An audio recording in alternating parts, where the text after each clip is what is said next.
Of course, with history books and so on, there are estimates of 4 million enslaved people and, 1 million were lost at sea. I think those numbers are trash. you know but I want to get your take, on the numbers of the humanity of it, as well as the economics of it, to whatever degree you can speak to that. So a big number that has always been left out for me that's very frustrating is everyone starts their count with that ocean voyage and the number, right, that board the ship, the number that are lost and that disembark.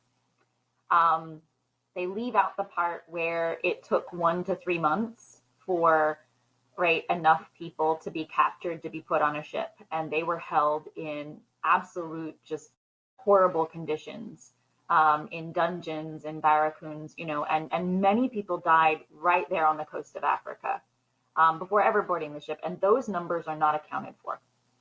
And so, when they say what number was lost in the Middle Passage, I think you need to add, right, at least that number on the coast somewhere in there, right?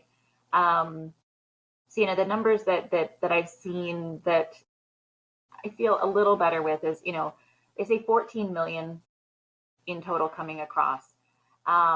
Something that I have found that a lot of people don't know is that each and every vessel that brought enslaved people had insurance policies, with insurance companies that still are up and running in Europe, right? They're still making money and acting like nothing Here. happened, but acting like nothing happened.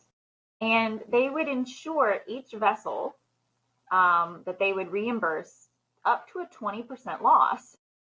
And so that means, if there's 500 people on a vessel, and 20% of them died, they're compensated. And there was an expectation that that would happen, right? And that's why, right, the gentlemen involved in this trade, I'm sorry, gentlemen's not even an appropriate word there, the men involved in this trade had very few qualms about how many people they packed onto a boat and how they treated them, because they knew they would make money even if they died.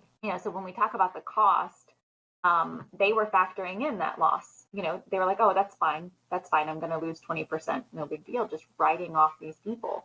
So you have the people that die on the coast of Africa. You have the at least 20% who die in the passage.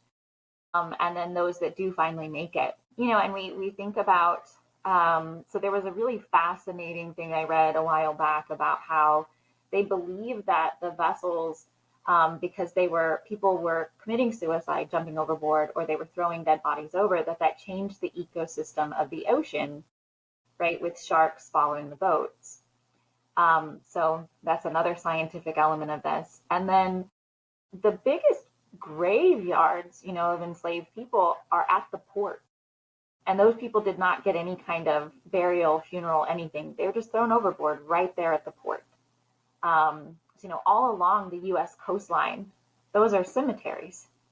And those are lives that we don't have a name to put to them. We don't have dates, nothing. There's just people there,